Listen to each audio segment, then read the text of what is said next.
Well, it's not quite over yet, but for the most part, impacted business owners and motorists can finally begin to recover from the stress and anxiety experienced as roadworks continued. Our Charisma Robinson tells us that the Jose Cartolone Construction Company has placed the final layer of asphalt on all the project corridor roads, and focus is now being placed on adjusting the numerous manhole covers, completing sidewalks and curbing, road markings, traffic signs, and other minor works.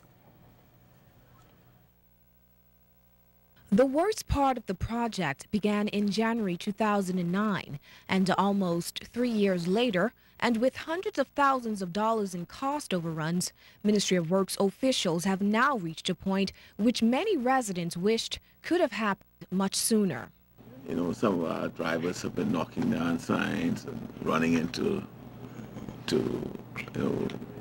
gutters, stealing the gully pots and all of that, the covers. Well, the contractor is now going over, remedying those things, fixing the damage on the road, and then once they are done, then they'll come and say, okay, now you take that.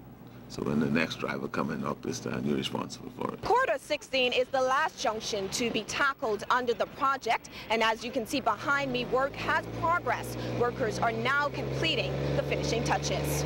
This was a very small roundabout. It's now been improved to a major signalized junction, where we have a number of turning lanes approaching the junction from all directions on Bernard, Soldier, Village, and Wolf. Once the traffic signals go up, this junction would perform much better than it used to. In fact, even in the state that it is now, the traffic flows we recognize have improved, particularly on Bernard Road where most of the schools are. Now, the initial target deadline was set for October, with a full handover by January 31st. Following the handover, contractors will maintain a presence here in New Providence for an additional year to address identified defects. You may want to call it a warranty period. I did this work, and if nothing turns up within 1 year, then I walk away, and there's nothing else you could hold me responsible for.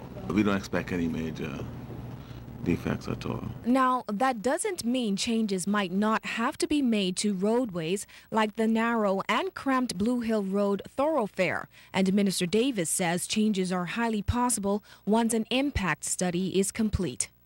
A road maintenance program is currently being set up within the Ministry of Works to ensure that these roads are properly maintained so that Bahamians won't have to go through this long, drawn-out process once again. Charisma Robinson, ZNS Network News.